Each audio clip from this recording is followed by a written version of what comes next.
Hi everyone, welcome back for another weekly forecast. I'm going to try an experiment this week. I'm going to see if I can be a little shorter and more snappy because as you've probably been able to tell, I can kind of get a bit tangential. Maybe for some of you that's your style and you like listening to that, but maybe some folks want to hear me cut to the chase. So I'll see if I can do that. But there's some big transits this week, so I might have to kind of take a side road and talk about those in some detail. So bear with me. I'm going to skip the recap because if you want to know what happened last week, I guess you could look at last week's video. So here we go. Monday, September 28th. So we've got the moon still in Aquarius from the weekend. That's Saturn's fixed air sign, so it can create a bit of a lunar vibe that's a bit airy, kind of intellectual, a bit detached, you could say.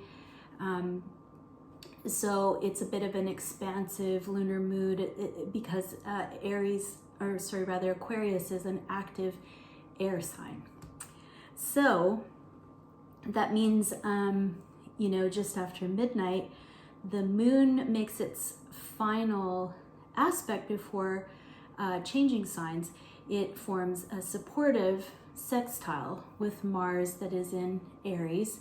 Mars is moving retrograde, as we well know by now, making it a little extra volatile. So most of us will probably be sleeping, but maybe this will be a little kick or a little boost of activity. Maybe some of us will stay up late burning the midnight oil. Certainly Aquarius is an intellectual sign that likes to explore ideas, and Mars is the planet of drive and heat and initiative. So I don't know, I wouldn't be surprised if maybe that adds a bit of a stimulating vibe just after midnight. That's when the moon void of course happens, but if there's like a void of course overnight like this, obviously it's not going to affect any day-to-day functions where, as you remember, when the moon is void, meaning it just made its last aspect before changing signs again, there's that little empty space where things tend to not really take root or last, that gets started around that time. But it's overnight and it ends as soon as the day actually begins around 8:43. That's when the moon enters Pisces. So the void of course ends. So if you want to get started on something in the next couple of days, it's a good time to hop on that rhythm. However, the moon entering Pisces, of course, draws the energy back inwards. It's a more of an emotive, kind of psychic, reflective time. It's a bit dreamy. So I always notice that when the moon shifts into Pisces, I get extra insular and I just want to lay around and imagine. But it can still be really productive if you need to be productive. It just might help to open up the imagination and help you to see things from different sides, or tap into some deep emotional awareness, or at any rate, just rest and recharge. But then as the moon moves on, it forms a trine with Mercury, who's currently in Scorpio. Now remember, Scorpio is Mars's water sign, so it has a very penetrating quality to it as a sign to set a certain tone. So it's quite Mars-like, but it's probing the depths, probing the mysteries, probing the shadows. So it can kind of shift the focus of our communications and conversations and mental awareness into uncovering whatever is maybe hidden or just out of sight, or focused on hidden power dynamics. But certainly it's really deep and profound, and might have some, might set the tone for carrying us into new psychological territory, this sort of thing. So the moon in Pisces, being very emotive, very watery, very intuitive and psychic and all that stuff, forming a powerful water trine with Mercury might help to put words to some of that really deep, soulful inner material that we might be tuning into now.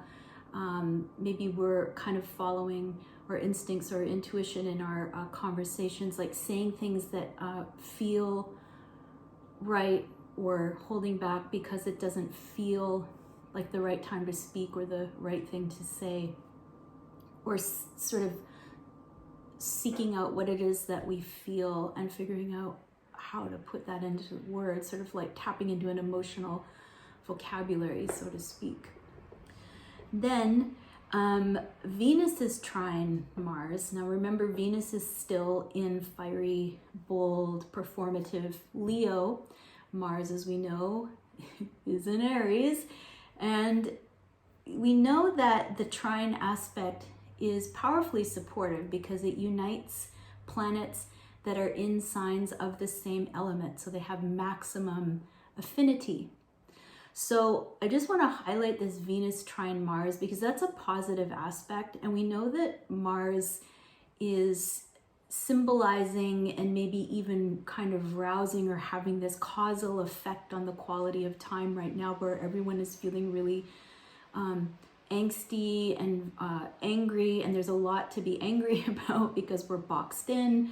There's a lot of injustices playing out in society right now, and it's super frustrating to figure out where to direct all of this bottled up energy and tension, and in some cases outrage.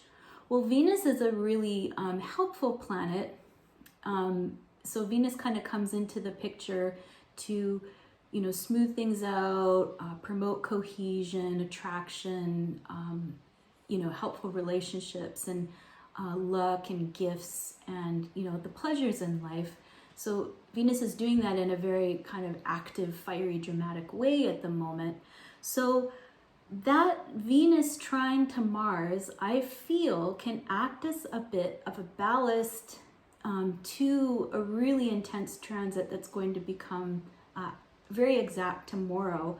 And that's Mars's next square with Saturn. So it's like, I'm wandering off here because I think I might post a chart for you right now. So anyway, check out the chart. I want to draw the geometry of this little relationship. There's a Venus trine Mars while Mars is square Saturn. So Saturn, we know, is adding to the quality of time right now, that sense of restriction and limitation, and that's landing somewhere in our birth chart, in everybody's birth chart. So wherever Saturn is in your birth chart, that's the area of life where a tremendous amount of stress and limitation has come to bear, and it's all happening around us anyway, but it's trickling into our personal lives in a particular manner. So that's where we're feeling the heaviness, the burden, the limitation, the stress. Then Mars comes along, and this is where we're feeling, you know, the heat and the drive and the frustration because we want to be making some progress and be working and taking initiative.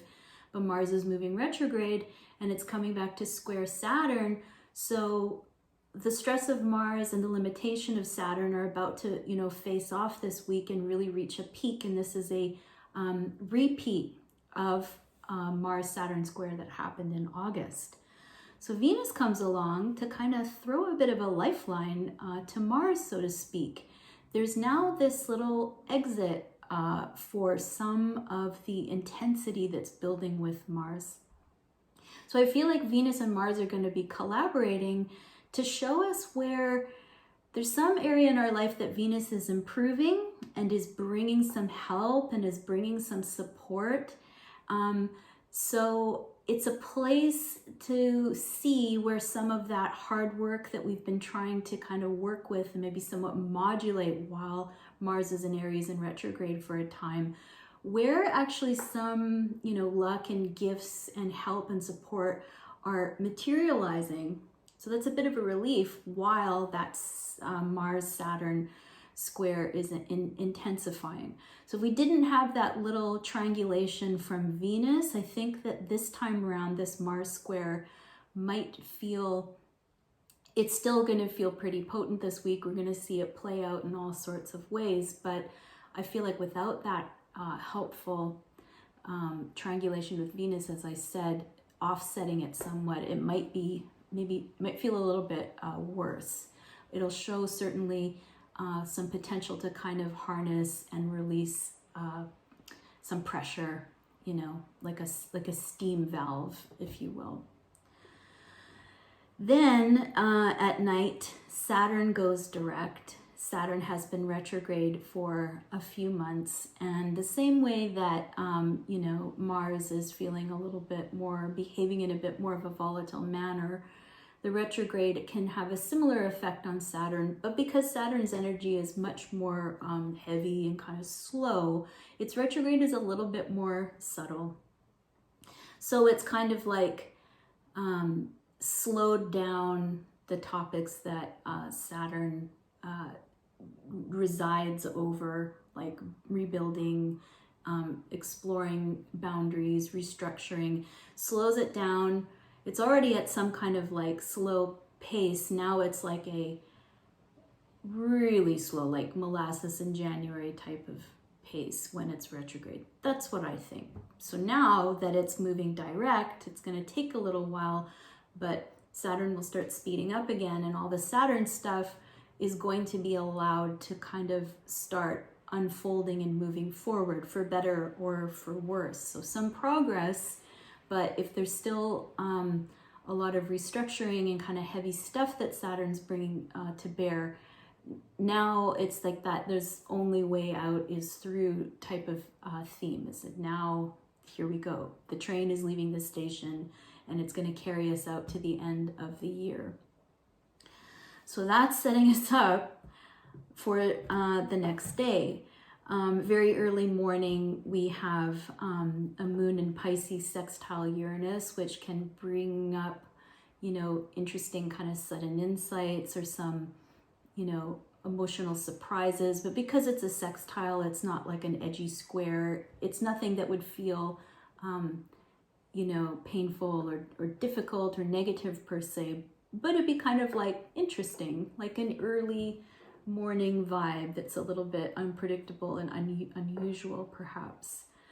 Then we have the sun, who's still in Libra, opposite Chiron, the asteroid of healing, that's co-present with that Mars and Aries. So all of that Mars frustration and drive that's so much thwarted and is getting, you know, really especially intense. Chiron is there too, symbolizing that all of this intensity and anger and frustration is really triggering our sore spots and our wounds collectively and personally. So the sun opposing that Chiron from equanimous Libra, the sun representing perceptions and energy, and where energy is kind of being spent or directed right now, it's just shining a light on that. It's shining a light on you know, Mars and Chiron together, broiling there in Aries and talking about, you know, the anger and the outrage from the wounds, the collective wounds, the untended wounds, and the wounds that will take maybe the rest of our lives and even possibly decades and generations to fully untangle and set right. But at least this opposition calls our attention to that and illuminates that, so that we can see exactly where that is and what we can do to kind of bring that into balance. And I say balance since it's the sun in balance-seeking Libra. Then we get to that square that I was talking about, the Mars square Saturn, the repeat of that Mars square Saturn that we had in August. Now, remember, this time the roles have reversed. Saturn is now newly direct motion, or just starting to move direct again. But this time Mars is retrograde, so it's turned around and made that U-turn to come back around to Saturn and kick this theme up again of frustration with limitation. So remember yesterday I said that Venus is trine Mars, and this is only the next day, so it's still an orb, it's still an effect. It's starting to drift apart, you know, Venus and Mars in that trine, but it's still within orb. And what I mean is the degree is still exact enough geometrically that it's active or relevant. So remember to tap into that area of life where things are running smoothly and are going well and our efforts are starting to bear fruit, to remind us that as we enter this frustrating couple of days with the Mars square Saturn influence, remember that's a ballast, that's a lifeline that kind of takes some of the tension and the pressure off of the square. Then we have a nice moon sextile Jupiter later in the evening. The moon is in Jupiter's water sign, Pisces. So Jupiter is, receiving that moon in a lovely supportive sextile.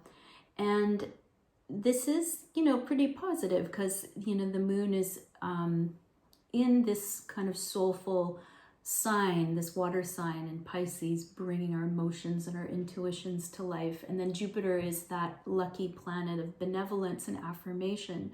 So it's nice to have that aspect after the Mars square Saturn edginess perfects in the midday like that. So it's a way to kind of modulate the mood and help us to connect to the hope that Jupiter can give us and help to restore. And then around 10, we get that lovely moon conjunct Neptune. We get that every month. And right now, since Neptune will be in Pisces for some time, every time the moon is in Pisces, it's going to conjoin or basically come to the same location in the sky as Neptune from our vantage point. And that's really powerful. I feel like that's a very dreamy, uplifting, and somewhat transcendental aspect that can give the night a bit of a bemused kind of quality where we may be drifting into some escapism, a reverie, because the day was maybe a bit intense, and I feel like it's all right to indulge that, just to restore a sense of wonder. That's the thing about tapping in every day with these moon aspects is the moon helps to kind of filter all of the planetary stuff that's going on with the outer planets out beyond the moon. So the moon's transits are short because the moon moves quickly, but it has a way of smoothing out the rough edges or filling in the spaces so that we don't just focus on, Mars is square Saturn, and it might feel like that's everything, but there are other layers at play for us to tap into so we don't get overwhelmed. And I kind of feel like this moon conjunct Neptune invites us to remember that. Maybe it insulates, maybe it buffers, or maybe it helps us to feel a little bit cocooned at night in our imagination and in our dreams for the future. Then we get to Wednesday, September the 30th, very early morning. There's a moon in Pisces sextile Pluto. And of course, Pluto is that planetoid that is paralleled with irreversible change and deep transformation, certainly on a generational and societal level. So it just taps that kind of mystical mood of the moment into that Pluto in Capricorn resonance, and it can just kind of bring, this imaginative quality into some harmony with the mysteries and the profound forces of change that are going on now. Then, of course, if the moon forms a sextile with Pluto, it will also form a sextile with Saturn because Saturn is also in Capricorn. And this is in the late morning. So Saturn, in a positive aspect to the moon, adds a little bit of emotional stability and grounding, and helps to maybe bring that kind of dreamy vibe that's going around right now and kind of bring it down to earth, put some limits and some barriers on it, and help us to, focus or harness or perhaps direct it. Because, Pisces has got that boundless, expansive, limitless kind of quality, because Jupiter is that expansive planet that just wants to open and dissolve boundaries and this sort of thing. So Saturn likes to create boundaries, and in certain contexts it can be really helpful to have a helpful structure. So if the moon is kind of making the mood a bit expansive, Saturn will kind of help to hem that in a little bit and bring it down to earth and keep us a little bit anchored. So then we have that void of course period again, because, you know, the moon is leaving Pisces, it's on its way out, it just made its last stop, its last aspect before changing signs. So this one I think is a good one to pay attention to, because it happens Wednesday late morning, and then the void of course ends in the evening just before 8 p.m. When the moon actually crosses into Aries. So that's a good chunk of the day where we're under a void course moon.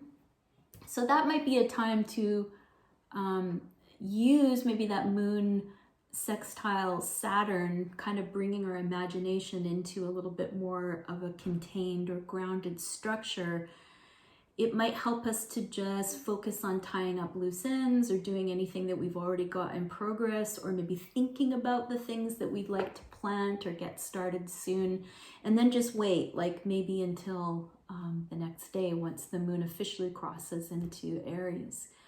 And then of course, when the moon does cross into Aries, that's a different lunar vibe. That's when we start to kind of feel like we're coming out of the cocoon and we're feeling a little restless, and it's a little bit more of an active, assertive way to use our lunar energies, which would be like, you know, our intuition or our bodily resources and that sort of thing. So then we get to Thursday, that's a new month that we're entering into, October the 1st. So October begins, and October is a really interesting month. It might actually be fun to do like a forecast of October, like a monthly forecast, an overview. We'll get a little bit into it just the first couple of days in this weekly forecast. So we're in a new month. We have a really funny little early morning. It's not really an aspect. It's called like an inconjunct. It's when two planets are in signs that don't really connect on the zodiac wheel. Like signs will either connect with each other in a harmonious fashion through element, trine, that means they have strong affinity, so they're the same element. Sextile, they're not the same element, but it's two elements that are related, that blend together. But when they're inconjunct, they don't blend with elements in the sense that it might be like a water sign and a fire sign. Those, with the idea of elemental theory, doesn't really directly blend. You need like another process to root those two elements together. So this is like the moon in Aries is inconjunct Mercury in Scorpio. So they don't connect because they're fire and water elementally, and they don't connect like with their mode either, because, you know, Scorpio is like a fixed mode and then Aries like a cardinal mode. So they don't really connect. So, you know, easily anyway. But there is an interesting thing that does connect them, and that's the rulership of Mars. So the moon is in Aries now, and Aries is Mars's day sign or diurnal sign. It's a fire sign, so it's that very outward expression of martial powers. But then Mercury is in Scorpio, which is Mars's nocturnal sign, so it's that interior world of martial powers, like hidden power, hidden strategy, stealth, you know, and maybe sometimes being a bit, you know, like it's like that saying, like revenge is a dish best served cold. There's still some conquering or strategizing or a certain assertion that wants to play out, but it's nocturnal and it's water, so Scorpio picks their battles and they pick their moment and they pick their time.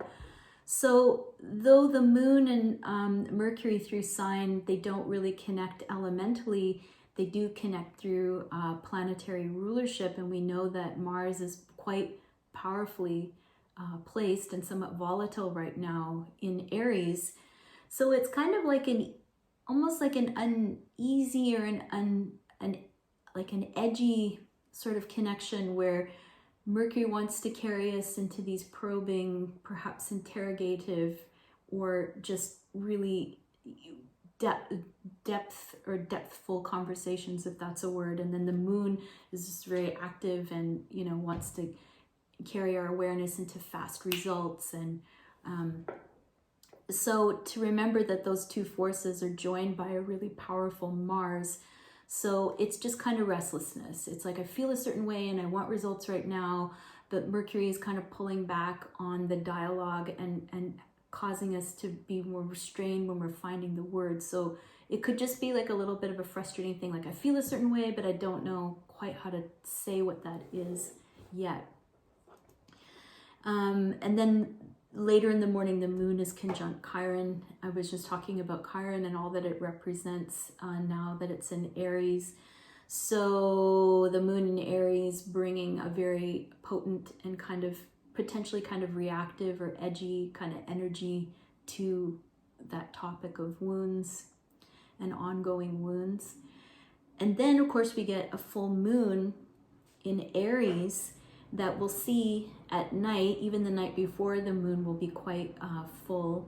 You know, the moon, when it is full, it is the perfect polarity between the sun and the moon. It's like the sun's over here receiving the full blast of light of the sun. So we know that the sun is in Libra. That's polar opposite to Aries. So what's a bit of a trip this month is that the October opens with the full moon, but it also ends with the full moon. So the month is like literally bookended by full moons, and full moons represent, you know, culminations or peaks of energy. So there's a lot going on in Aries. There's Chiron there with this whole topic of the wounding of self and the wounding of society as well.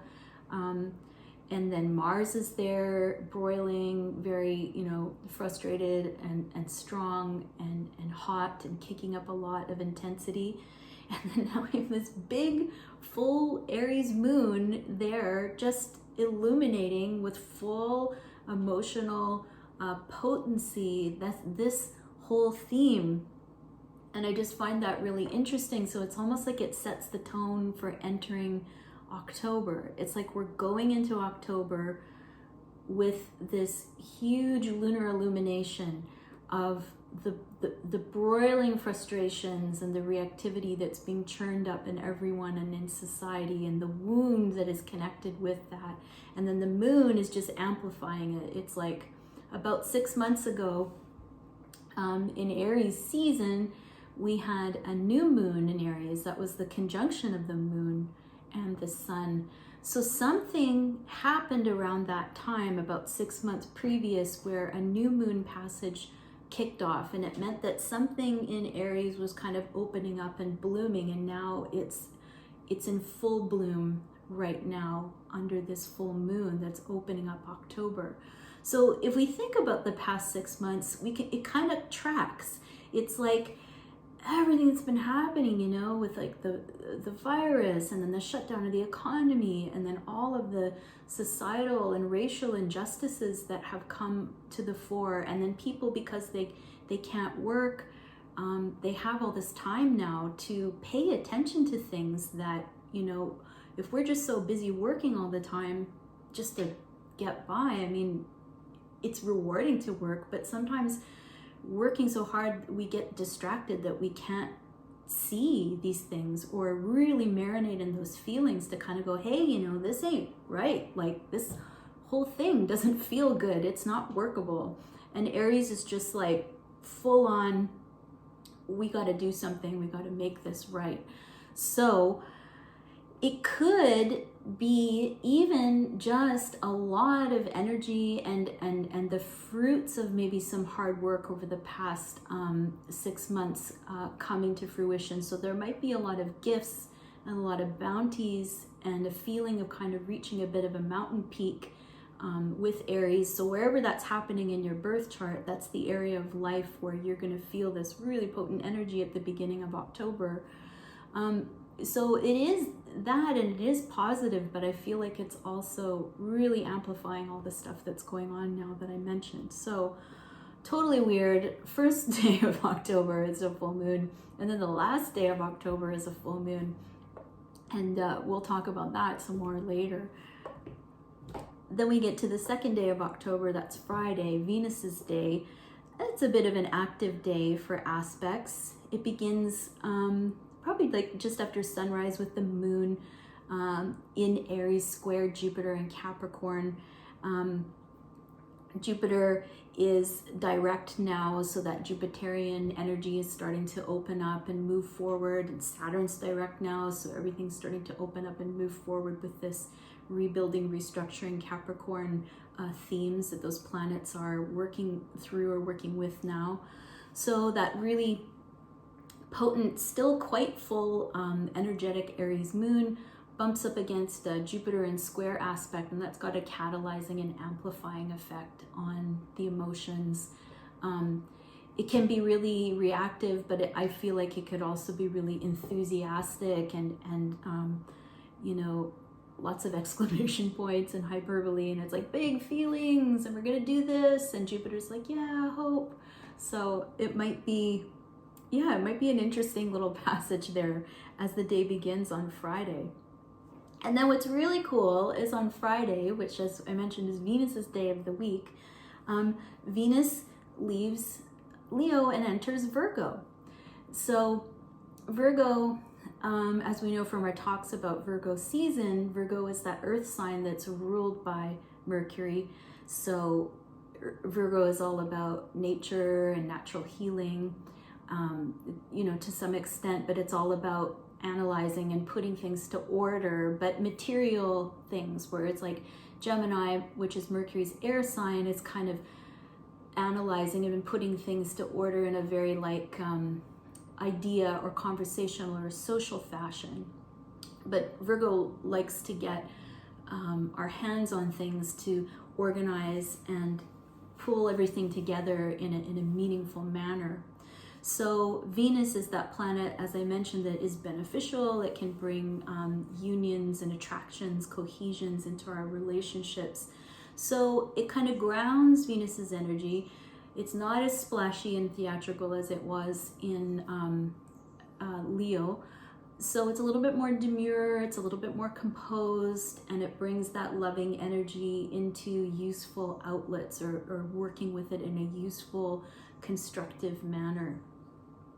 So it should be noted that Venus, when she moves into Virgo, she'd rather be over on the opposite side of the zodiac wheel in Pisces, where Venus has a special place, an exaltation, so special planetary power there. When Venus is in Virgo, classically the term is it's the fall of Venus, meaning it's in a place, Venus will be in a place that it's not super comfortable with, because Venus is kind of like a moistening, connective planetary energy, where Virgo as a sign is kind of cool and dry and reserved. So it can take all of that connectivity and bounty that Venus is trying to kind of spill over into our lives, and it can kind of bring it in and contain it and make it a little bit more reserved, and put some conditions on things like love and affection and affectionate expressions. So it could be a time for getting a little bit real, or getting a little bit serious with relationships and love matters, maybe setting some conditions and helping us to modulate our energy, not having a laissez-faire kind of attitude when it comes to love and commitment, but kind of examining our relationships and kind of putting them to some order and understanding what is really useful now or healthy to continue to invest in, what is maybe not a good use of my gifts or love or affection. Maybe it's time to conserve or reserve or pull back in those areas where maybe we're being taken for granted or not maybe respected even. So these are some things to think about. Venus will be in Virgo for most of the month, turning into Libra, I think on the 27th, right, the same day that Mercury goes there, but we'll talk about that later. So yeah, Venus day with a Venus shift, and we may notice for a few weeks, this colors the flavor of our personal relationships and our love connections, and how we're using these forces of attraction and cohesion in our lives. And because it's Earth, Virgo's an Earth sign, it tends to be a little bit more tangible and practical and grounding and materially focused. Then that still quite bright moon in Aries forms a conjunction with Mars. So that's a fusion of the lunar kind of mood of the moment, or the immediate sort of raw emotional tone of the moment joining with Mars, which is quite hot and volatile. So that's happening in the evening. It's a couple of hours, but that might be a time of a lot of like restlessness or impatience. So we may want to do something kind of like physical, whatever is it within our own sort of physical parameters, to burn off a little bit of extra energy. We might just feel really like assertive and confident and enthusiastic with expressing ourselves emotionally. We may feel a little bit impatient or a little reactive, but it's only for a couple of hours. So if it's feeling a little overwhelming, or you're tuning into it or noticing it, it's only for a couple of hours. So just kind of, breathe through it and see if you can conduct that potency in a different direction, rather than in a place that might, hurt some feelings or push some buttons. And then late night, the moon is square Saturn in Capricorn. And that's typically a bit of an edgy or kind of an uncomfortable passage, because the moon is in very like tempestuous and impatient Aries, and then Saturn's in very slow and methodical and authoritative and restrictive Capricorn. So that's two energies that rub up against each other in a bit of a, kind of feeling like they're working at cross purposes. So that could also sort of just add a little bit more of the impatience or frustration that we felt. So it's almost like the moon conjoining Mars is just like, it's just like all of this energy is coming out, but then that square comes along and it's kind of forcing it to kind of get contained or reined in, but it might be necessary, but it might feel a bit uncomfortable. But it's late enough that maybe we'll just be sleeping anyway. It's like almost 11. So don't go to bed angry. That's when the void of course begins, because that's the moon's last stop in Aries before changing signs again. So as we say, an overnight void of course doesn't really affect any productive plans or new beginnings we want to set in motion, because those can wait till the next day. Typically, I don't know, I just had this thought of people that are working at home on their computers and maybe communicating with international clients who are in like wildly different time zones. So I don't know, things could actually happen overnight. So if that applies to you, just know there's an overnight moon void of course. If there's anything, you can wait to start until the next day when the moon passes into Taurus. See if that's possible, unless it's an emergency. It's an idea, you can try it. Then Saturday, the moon enters Taurus right at the beginning of the day. The moon void of course ends, so that's nicely timed, so we can, do some stuff, get some stuff done, and get some balls rolling if that's what we feel like we really need to do on Saturday. And the moon entering Taurus, of course, is lovely, because that is the moon's exaltation, and that's a really nice time. Like Taurus is all about restoring the body and the riches of the earth and food and nourishment and recharging.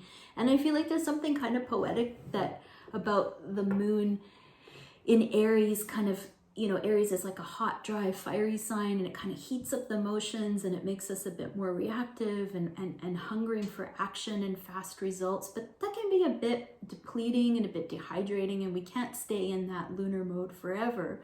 And then it's followed by this shift into Taurus, which is all about regenerating and grounding and luxuriating. So it's like a nice balm or a passage of restoration we can go through after all of that Aries intensity. So I always feel like that pass is like,